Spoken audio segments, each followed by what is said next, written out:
മാധവി അറിയുന്നതിന് സാവിത്രി അവിടെ എത്തിച്ചേർന്നിരിക്കുമെന്ന് വിശ്വസിക്കുന്നു. അവൾ ഇവിടുന്ന് ഒരു കുഴപ്പം കാണിച്ചിട്ടാണ് പോയത്. അവൾ ഗർഭിണിയാണ്. അതിന്റെ ഉത്തരവാദിത്വം എന്റെ മോന്റെ തലയിൽ കെട്ടിവെക്കാൻ അവൾ ശ്രമിക്കുകയും ചെയ്തു.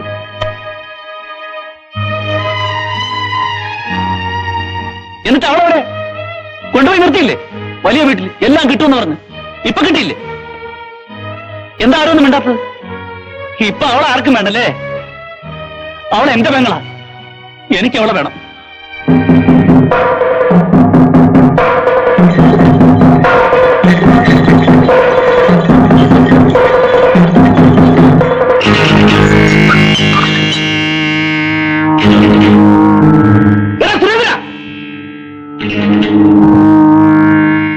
എന്താടാ?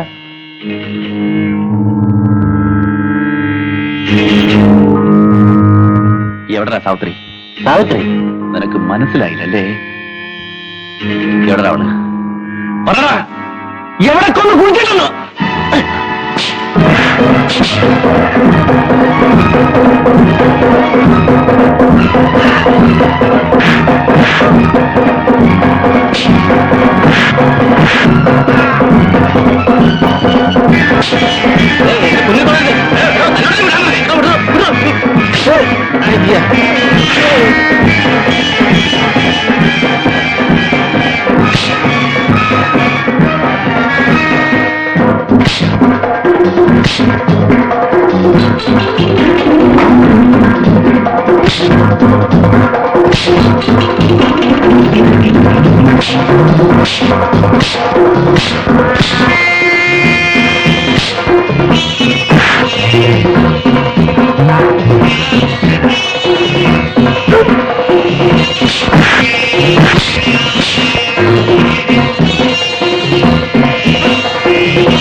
ഇവൻ അവളെ നശിപ്പിച്ചു. എന്നിട്ട് നിങ്ങൾ അമ്മമാരും കൂടെ അവളെ എന്ത് ചെയ്തു? അവളുടെ കുഞ്ഞിന്റെ തന്റെ അന്വേഷിച്ച് നീ പഠിക്കകത്ത് കയറി പോകരുത്. അത് വേറെ എവിടെയെങ്കിലും അന്വേഷിക്കേണ്ടത്. ഇവനാണ് അവളെ നശിപ്പിച്ചത്, മറ്റാരുമല്ല. ആണോ? എങ്കിൽ അവളും കൂടി അതിന് സമ്മതിച്ചിട്ടാണ്. കൊല്ലാവുന്ന കുടുംബത്തിലെ പെമ്പിള്ളേരാരും വിളിക്കുന്നവന്റെ കൂടെ പോകില്ലടാ. നീ പെങ്ങളാണെന്ന് പറഞ്ഞില്ലേ?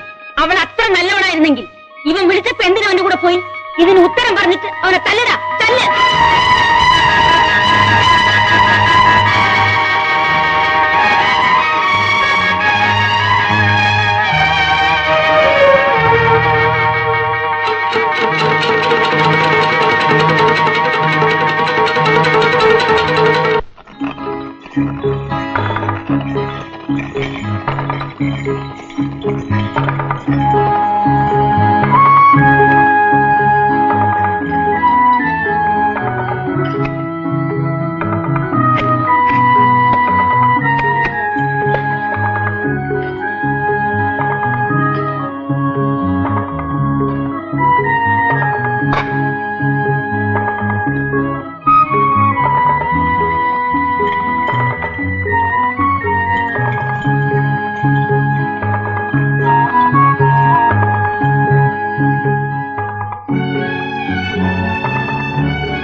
ഇത്തിരി വെള്ളം തരാവോ കുടിക്കാൻ?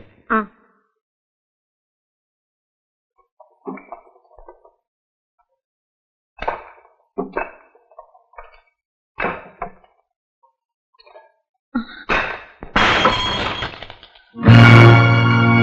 സാവിത്രി,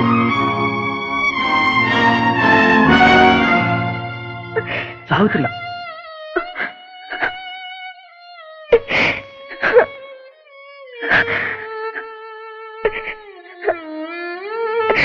സാവിത്രി, നീ ഇവിടെ? നിന്നെ ഞാൻ എവിടെയെല്ലാം അന്വേഷിച്ചെന്നറിയാം.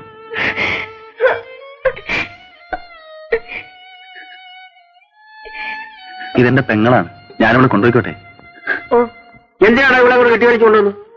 ചെറുതാണെങ്കിലും ഈ വീടിന് അതിന്റേതായ ഒരു അന്തസ്സുണ്ട്, അത് ഇവിടെ നോക്കണ്ടേ? അവർക്ക് പ്രായമായ ഒരു അനീതിയുണ്ട്. അവർക്ക് കൊള്ളാവുന്ന ഒരു സ്ഥലത്ത് നിന്ന് ഒരു ദുബായിക്കാരൻ ആലോചന വന്നിരിക്കുന്ന സമയമാണ്. ഒന്നും കൊടുക്കാതെ കെട്ടിക്കൊണ്ടു പോയിക്കൊള്ളാമെന്ന് അവർ പറഞ്ഞതാ. അപ്പോഴാ ഇവിടെ ഈ കോലത്തിലും കൂടെ എഴുന്നള്ളിച്ചത്. നാട്ടുകാർ പറയുന്നൊന്നും പോരാഞ്ഞിട്ട് പിന്നെയും പറയിപ്പിക്കാൻ വേണ്ടി നീ ഇവിടെ കയറി വന്നു. എങ്ങനെ കൊടുത്തു?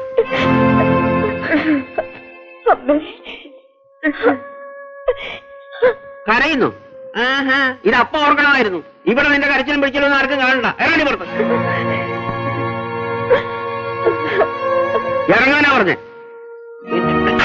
അവളടിക്കരുത്. പിന്നെ എന്താ ചെയ്യാനുള്ള? മേലാൽ നീ ഇതിനകത്ത് കയറി പോരുത്. വേണ്ടി ഞാനിത് എന്തെല്ലാം കാണണം? കാണോടി. ഈ കണ്ടൊന്ന് പോരെ. ഇനി എന്ത് കാണാനാണ് ഇച്ഛ പൊട്ടി? ഞാൻ ഇനി നിനക്ക് അച്ഛനുമില്ല അമ്മയില്ല, എല്ലാം ചത്ത് തൊലഞ്ഞു പോയി വിചാരിച്ചു. ഇനി ആ ബന്ധവും സ്വന്തവും പറഞ്ഞ് ഇതിനകത്ത് കയറി പോയി പോയിക്കണം.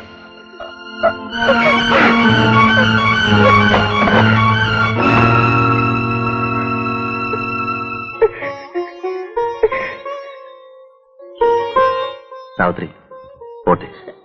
എന്തൊക്കെ പറഞ്ഞാലും ഇത് നിന്റെ വീടാണ്, നിന്റെ അച്ഛനും അമ്മയുമാണ്. ഈ സ്ഥിതിയിൽ ആരായാലും ഇതൊക്കെ തന്നെ പറയും. നീ വിഷമിക്കാതെ. അവരുടെ ദേഷ്യം അടങ്ങുമ്പോൾ അവർ നിന്നെ സ്വീകരിച്ചോളൂ. നീ അവിടെ എനിക്ക്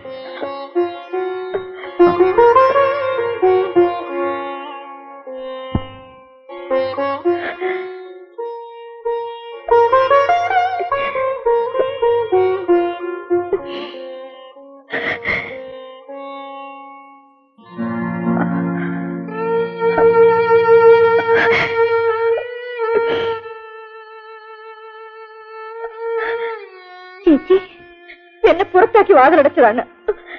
എല്ലാവരും എന്നെ ചീത്ത പറയുന്നു. നിനക്കൊന്നും പറയാനില്ലേ? ഞാൻ ഇങ്ങനെ ആയിപ്പോയി. നീ പറയടി,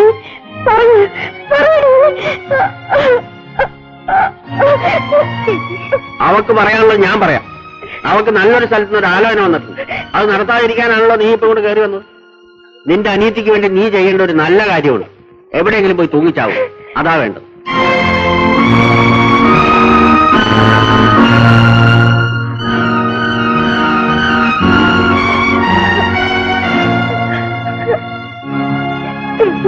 മിണ്ടി പോരുന്നൂടെ കൂടെ അപ്പുറത്ത് പാടിയോടെ.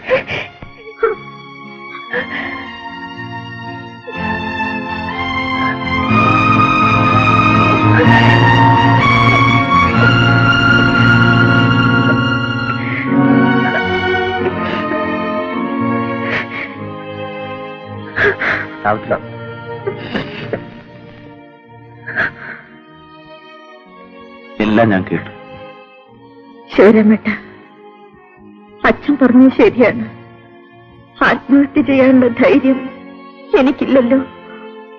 ഉണ്ടായിരുന്നെങ്കിൽ ഞാൻ എന്നെ അത് ചെയ്തേനെ.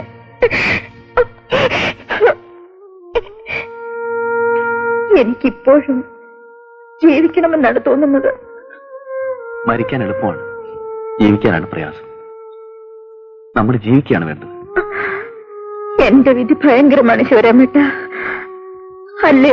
അല്ല, നിന്നെ ഞാൻ വിധിച്ചു വിട്ടുകൊടുക്കില്ല. ഈ ലോകം മുഴുവൻ എന്നെ നോക്കി ചിരിക്കില്ലേ ശിവരാമേട്ട? സാവിത്രി, നിന്നെ നോക്കി സഹകരിപ്പിക്കാൻ എന്റെ മനസ്സുണ്ട്. നിനക്ക് അതുപോലെ.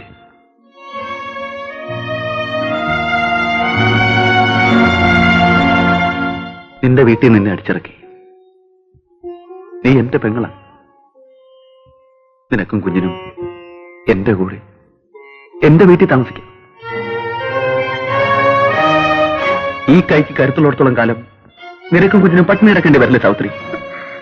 ശിവരാമേട്ട, ഞാനിവിടെ താമസിക്കില്ല. ഈ ചുറ്റുപാടുള്ളവർക്കെല്ലാം എന്നെ അറിയാം. എന്റെ അനിയത്തിയുടെ കല്യാണമാണ്. ഞാൻ കാരണം അവളുടെ ജീവിതം നശിക്കരുത്. എനിക്ക് എങ്ങോട്ടെങ്കിലും പോണം.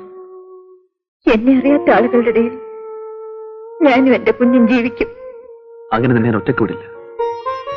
അവിടെ നമുക്ക് ഒരുമിച്ച് ജീവിക്കാം.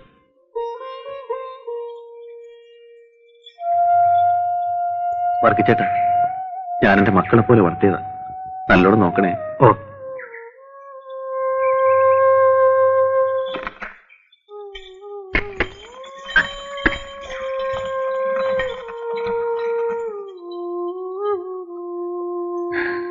നമ്മുടെ കാളയും വണ്ടിയും വിറ്റു അല്ലേ?